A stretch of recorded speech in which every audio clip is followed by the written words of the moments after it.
डाळ फ्रायसाठी काही मसाले काढले होते, चिकन मसाला, मटन मसाला आणि थोडासा गरम मसाला होता. तर डाळ ऑलरेडी मी शिजून ठेवली होती. ते मी खडा मसाला घेते आणि तेलामध्ये टाकते.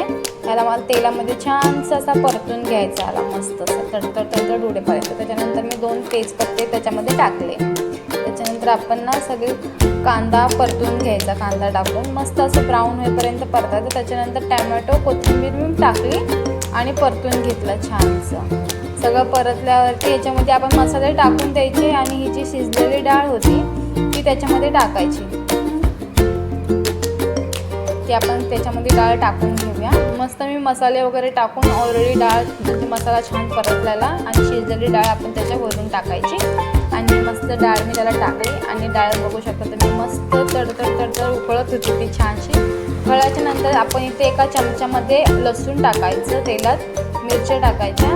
तुम्ही लाल काश्मीरी पावडर पण टाकू शकता, पण मी नाही टाकलं कारण मी ऑलरेडी मसाला टाकला होता डाळी, त्याच्यामुळे मी नाही केलं. आणि याच्यावरून असं मस्त तडका देऊन डाळीला असं छानसं मी झाकून ठेवायचं. याला वरून कोथिंबीर टाकून छानसं याला झाकून ठेवायचं. नंतर तुम्ही बघू शकता इथे मी केलता मस्त जिरा राईस, दाल तडका, पापड, लोणचं आणि काकडी गाजर. मस्त असं झालं. तुम्ही पण ट्राय करा आणि नक्की मला कमेंटमध्ये सांगा.